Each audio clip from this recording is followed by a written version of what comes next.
Jo porto treballant a l'ICS més de 30 anys.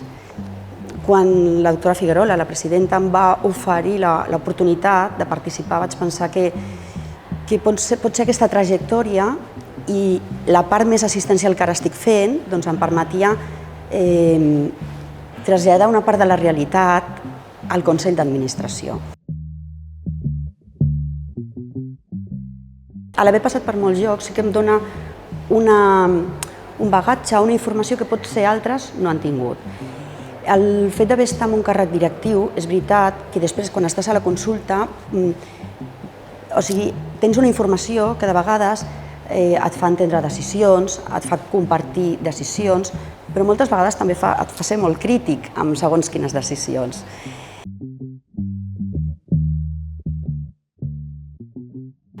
Les dues, en realitat, em donen satisfacció.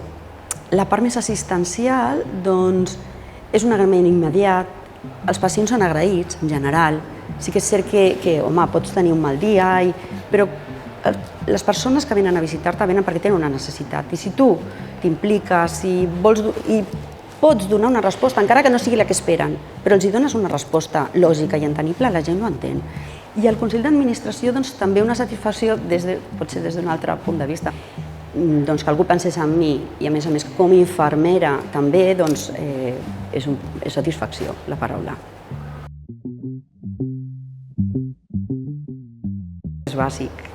Jo crec que és bàsic perquè és cert que, per exemple, amb el Consell, les persones que hi són prenen decisions, per suposat, però al final aquestes decisions han de baixar a terra, han de baixar en el dia a dia. Doncs si això, des de la part de base, tu ho pots arribar a transmetre, crec que és absolutament necessari que qui pren aquesta decisió sàpiga l'impacte que ha de tenir o l'impacte que ha tingut.